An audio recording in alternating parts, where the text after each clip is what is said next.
no? Mag-focus lang yun ta sa lumad and Muslim culture. So diha nakabase na to ang kani panag-celebrate sa ato ang kadayawan. So kung naa may concert, mga cultural presentation ang ato ang nidalit sa ato mga katawhan sa opening. So we are planning sina Popong Nandero or Joey Ayala or mga inaanan na klase ng mga musician ako. So ang highlight na to is on the Friday, Saturday, and Sunday.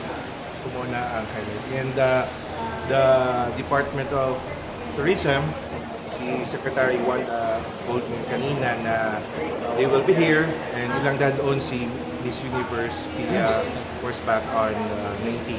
Nag-confirm na siya. So, munawag siya niya hapon usab kung sa details pero mga 80% na iyahan dito. And August 19 is Friday. So, mag-judge siya sa HIAS or unsa man among i-request sa Execom on that day. Friday willing daw si Pia and the deal. Will the President attend the Yes.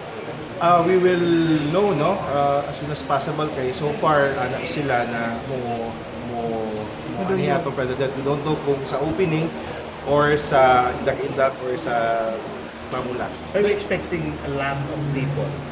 Especially the Philippine President. Well, amo na nang gina-project na siguro mga 150,000 visitors, no? Labi na karon nga ang Davao City mas ni sikat ug kamo tungkol sa to presidente, so muna nga ginahanay sa Execom ang mga programa, and of course we will meet also with the hotels association para ilahang ipag-prepare ang ilahang mga hotels sa atong mga bisita. Sir, among the changes mo sa